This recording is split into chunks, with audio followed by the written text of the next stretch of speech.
अथ चैन नित्यजात नित्यं वा मनसे मृतम तथापि त्वं महाबाहो नैन शोचितुमर्हसि। किंतु यदि तुम यह सोचते हो कि आत्मा सदा जन्म लेता है तथा सदा मरता है तो भी हे महाबाहु, तुम्हारे शोक करने का कोई कारण नहीं है।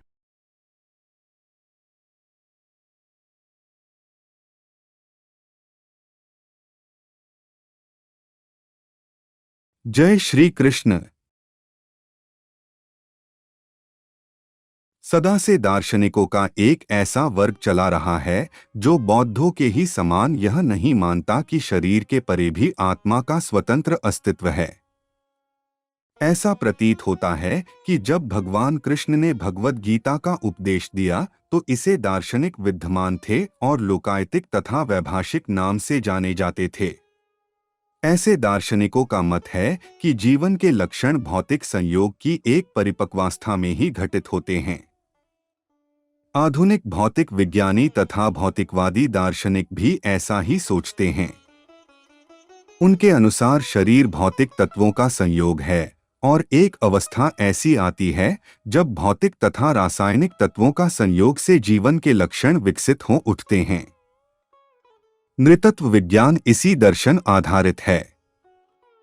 संप्रति अनेक छग धर्म जिनका अमेरिका में प्रचार हो रहा है इसी दर्शन का पालन करते हैं और साथ ही शून्यवादी अभक्त बौद्धों का अनुसरण करते हैं। यदि अर्जुन को आत्मा का अस्तित्व में विश्वास नहीं था जैसा कि वैभाषिक दर्शन में होता है तो भी उसके शोक करने का कोई कारण न था। कोई भी मानव थोड़े से रसायनों की क्षति के लिए शौक नहीं करता तथा अपना कर्तव्य पालन नहीं त्याग देता है। दूसरी ओर आधुनिक विज्ञान तथा वैज्ञानिक युद्ध में शत्रु पर विजय प्राप्त करने के लिए न जाने कितने टन रसायन फूंक देते हैं। वैभाषिक दर्शन के अनुसार आत्मा शरीर के क्षय होते ही लुप्त हो जाता है।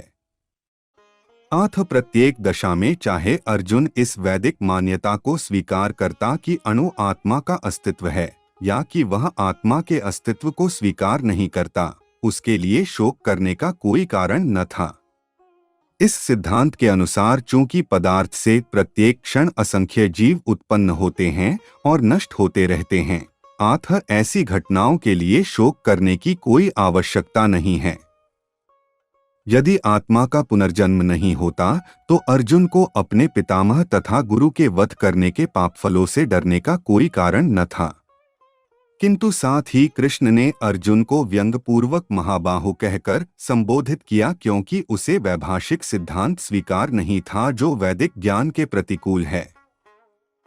क्षत्रिय होने के नाते अर्जुन का संबंध वैदिक संस्कृति से था और वैदिक सिद्धांतों का पालन करते रहना ही उसके लिए शोभनीय था।